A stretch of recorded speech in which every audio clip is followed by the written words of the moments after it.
মন্দিরটাকে পরিষ্কার করানোর চাপ দিচ্ছে, যাতে মন্দিরটা পরিষ্কার করে ওরা প্রমাণটা লোপাট করতে পারে।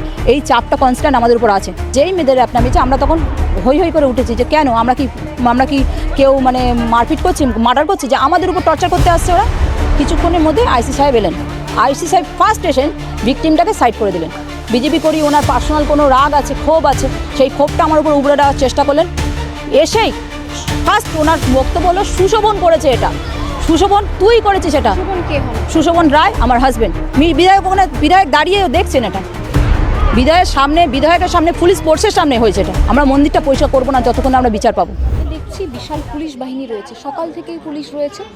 বিধায়ক এসেছিলেন, বিধায়ক সাংবাদিকদের মুখোমুখি হতে চাননি, অথচ আমি শুনলাম যে আপনার পরিবারের ওপর নিজস্ব কোনো আক্রোশ থেকেই উল্টোপাল্টা অনেক অভিযোগ করা হয়েছে। ঠিক কী ঘটনা ঘটেছিল বিধায়ক আসার পর? প্রথমেই বলি, আমি এখানকার লোকাল বাসিন্দা। এই আপনি সামনে দেখছেন, এটা আমার বাড়ি, এটা আমার মন্দির, মানে আমার বাড়ির মধ্যেই মন্দিরটা স্থাপিত, এখানেই আমার বড় হওয়া। হ্যাঁ, তো সামনে আমার বাবার পুরাতন বাড়ি আছে, আমি ওইখানে থাকি। তো আমার বাবা মা এখানে থাকেন। ভোর 6:30-6টার সময় আমার এই পাড়া থেকে যারা আমার ভাইয়েরা আছে ফোন করেছে, দিদি তুমি এসো, মন্দির পুড়ে যাচ্ছে। আমি যেমনকার তেমন ছুটে এসেছি। এসে দেখছি একটা ছেলেকে ওরা বেঁধে রেখেছে, শুধু বেঁধে রেখেছে, কোনো গায়ের টাচ পর্যন্ত করা হয়নি, তাকে ঘিরে রেখেছে। আর পুলিশ অলরেডি চলে এসছে। আর মন্দির অলরেডি ধোঁয়া উঠছে, মানে তো মন্দির পোড়ানো হয়েছে, এমন কোনো কেমিক্যাল দিয়ে পোড়ানো হয়েছে যেটা বারে বারে জ্বলে উঠছে। এটা যদি পাগলের করতো তাহলে কোনো কেমিক্যাল ইউজ করলে সেটা জ্বলতো না। আমাদের কেরোসিন তেল দিলে উঠে নিমে যায় গন্ধ, কিন্তু বারে বারে জ্বলছে, আমাকে জল দিয়ে নেমাতে হচ্ছে। অন্তত এটা এখনও মাঝে মাঝে ধোঁয়া উঠছে ওখান থেকে। এই ধরনের কেমিক্যাল জানি না কি কেমিক্যাল, আমরা তো কেমিক্যাল রিয়াকশন সম্বন্ধে জানি না, তো কেমিক্যাল ইউজ হয়েছে যথারীতি। আমি এখানে আসি, প্রথমে একটা পুলিশ ফোর্স এলো। আমরা যেহেতু ওই ছেলেটাকে ছাড়তে চাইনি, বিচারের আশায় আমরা ছাড়তে চাইনি। দেখছি তো অভয়াকাণ্ড, হেনাতানা কাণ্ড সব জায়গায় দেখছি, কোনো জায়গায় বিচার নেই, দোষী ছাড়া পেয়ে যায়। আমরা ওকে আটকে রেখেছিলাম। আধ ঘন্টার মধ্যে বিশাল একটা পুলিশ বাহিনী এলো, তারাও টানাটানি করার চেষ্টা করলো আমাদের মহিলারা, আমরা ওকে আটকে দিয়েছি। তারপরে মেয়েদের র্যাপ নামিয়ে দিল। যেই মেয়েদের র্যাপ নামিয়েছে আমরা তখন হই হই করে উঠেছি যে কেন আমরা কি কেউ মানে মারপিট করছি, মার্ডার করছি, যে আমাদের উপর টর্চার করতে আসছে ওরা। যখন বলা হয়েছে তোরা সাইড হয়ে গেছে, নিয়ে যায়নি, সাইড হয়ে গেছে। কিছুক্ষণের মধ্যে আইসি সাহেব এলেন।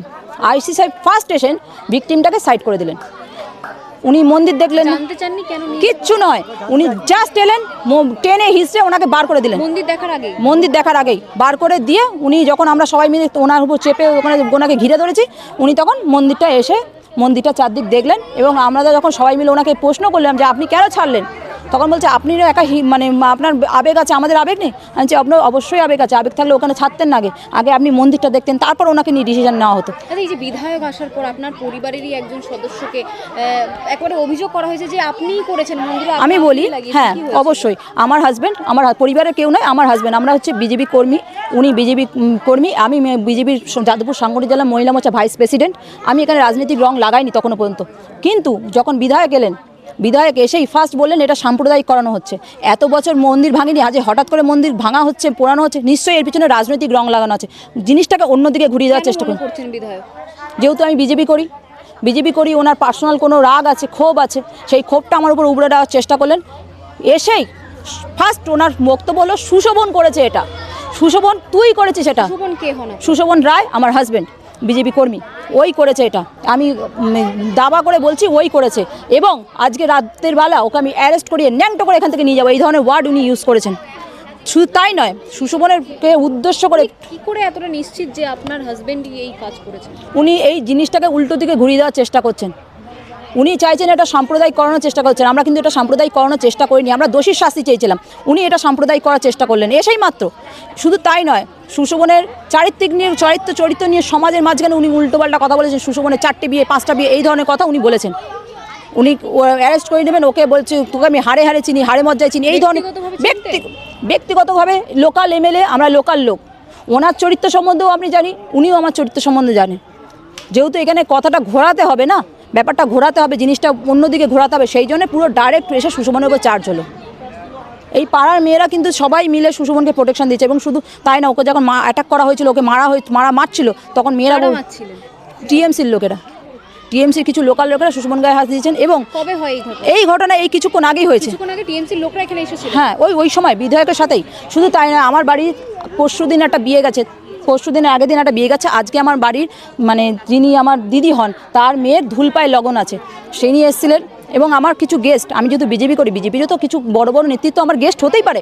রাজনৈতিক গেস্ট ছিলেন আপনার রাজশ্রী রায় দাদা, উনি এসেছিলেন আমার বাড়িতে নিমন্ত্রিত আমার মেয়েকে আশীর্বাদ করতে, মানে আমার দিদির মেয়েকে আশীর্বাদ করতে। তিনি এসে মন্দিরটা ভাঙাতে একটা ফটো তুলেছেন, তাই জন্যে তাকেও গায়ে হাত তোলা হয়েছে, তাকেও মানে গায়েও হাত উঠেছে, ওনাকে ধাক্কাধাক্কি করা হয়েছে, ওনাকে গায়ে হাত দেওয়া হয়েছে, ওকে ধাক্কা মেরে ওকে বার করে দেওয়ার চেষ্টা করা হয়েছে। আমরা দেখুন অতিথি তো ভগবান সম, তাকে যাতে তার ক্ষতি না হয় আমরা তাকে সেফলি গাড়িতে তুলে দিচ্ছি, দাদা আপনি যান বলে ওনাকে গাড়িতে তুলে দিয়েছি, নাহলে ওনার উপর বিভৎসভাবে অ্যাটাক করা হয়েছিল। কারা অ্যাটাক করছিল? টিএমসির লোকেরাই। বিধায়ক ছিলেন সেই মুহূর্তে? বিধায়ক ওখানে, বিধায়ক দাঁড়িয়ে দেখছেন, এটা বিধায়কের সামনে পুলিশ ফোর্সের সামনে হয়েছে এটা। বিধায়কের সামনে, টিএমসি লোকজনের সামনে রাজশ্রী লাহিড়ীর উপর আক্রমণ করা হ্যাঁ, হয়েছে। রাজশ্রী রায়দের উপর পুরো আক্রমণ করা হয়েছে, ওনার গায়ে হাত পর্যন্ত উঠেছে, ওনাকে এখান থেকে বার করে দেওয়ার জন্য ফোর্স করা হয়েছে। দিদি আরেকটা প্রশ্ন করব, যে একেবারে যে ঘটনা ঘটে, প্রথমে সকালে পুলিশ বাহিনী আসার পর মহিলাদেরকে থানায় যাওয়ার জন্য পুলিশের তরফ থেকে ফোন আসে, কেন ফোন আসে, কি বলা হয়েছিল ফোনে? যেহেতু ওদের প্রথম বক্তব্য, ওরা বারে বারে আসছেন এখানে, যে পুলিশ ফোর্সগুলো এখানে জমায়েত ছিলেন, তারা বারে বারে আসছেন, এসে বলছেন মন্দির পরিষ্কার করো, ক্লুটাকে নষ্ট করে দাও। মানে মন্দির পরিষ্কার হয়ে যাওয়া মানে তার কোনো ক্লু নেই, বাইরের লোকেরা এসে তার কোনো ভিডিও করতে পারবে না, বা আমরা জনসম্পর্কে কাউকে দেখাতে পারবো না যে টিম এসেছিলেন। কোনো টিম আসেননি, আইসি সাহেব নিজের হাতে করে, একটা অফিসার হাতে করে জিনিসগুলো প্লাস্টিকে নিয়ে উনি হাতে করে নিয়ে চলে গেলেন। ফরেন্সিক একটা ল্যাবে পাঠাতে হলে হাতে গ্লাভস পরতে হয়, যেটুকুনি আমরা নর্মাল লোকেরা জানি, ওনারা কিচ্ছু করলেন না। সেই ভিডিও আছে, উনি হাতে করে জিনিসগুলো কয়েকটা জিনিস নিলেন, একটা ব্যাগে করে উনি ভরে নিয়ে চলে গেলেন, এটা ফরেন্সিক রিপোর্টে পাঠানোর জন্য এইটা উনি করেছেন, করে উনি চলে গেলেন। এবার এখানকার যিনি এখানে মোতায়েন ছিল, যিনি অফিসার, উনি 10টার সময় এসে বললেন আপনাদেরকে থানায় যেতে হবে। কেন থানায় যেতে হবে? ওনাকে ইনভেস্টিগেট করবে, যার ওই ছেলেটাকে, ওরা আমাদের সামনে। আমরা বললাম যে আমাদের বাচ্চাদের পরীক্ষা আছে, পড়াশোনা আছে, আমরা যেতে পারবো না। আরে এবং দেখুন, আমরা তো গ্রামের মানুষ, সবসময় আমাদের টাকাও থাকে না যে যাতে যাবো, এরা কাজ করে কাজ খায়। তারা বললো যে আমরা যেতে পারবো না। ওখান থেকে অফিসার, ওই যিনি কালো চশমা পরে আছেন, ওই অফিসার আমাকে বললেন ঠিক আছে আমরা গাড়ি নিয়ে আসি, গাড়িতে করে চলুন। আমরা কি কয়েদি না, আমরা কি ভিকটিম যে আমরা পুলিশ গাড়িতে করে যাব, গিয়ে ওনাদের কথা বলবো? আমরা যেতে চাইনি। তাই ওরা কনস্ট্যান্ট ওখানে পুলিশ নিয়েছে। আমরা কি এখানে মারপিট করছি? খামারে বসে আছি, কনস্ট্যান্ট খামারে বসে আছে। যেমন মেয়েরা এখানে বসে আছে, এটা তো গায়ে হাতে কাস্তি কিছু নেই, এদের হাতে কিছু নেই, নর্মাল আমরা বসে আছি, তাতে ওরা পুলিশ নিয়ে বসে আছে দেখার জন্য যে কি হয়। মন্দিরটাকে পরিষ্কার করানোর চাপ দিচ্ছে, যাতে মন্দিরটা পরিষ্কার করে ওরা প্রমাণটা লোপাট করতে পারে। এই চাপটা কনস্ট্যান্ট আমাদের উপর আছে। বিধায়ক এসে বললেন যে মন্দিরটা পরিষ্কার করো, আমরা মন্দিরটা পরিষ্কার করবো না যতক্ষণ আমরা বিচার পাবো, এটা আমাদের কথা। বাংলা হান্টের আরও খবর দেখতে নজর রাখুন। বাংলা খবর মানেই বাংলা হান্ট।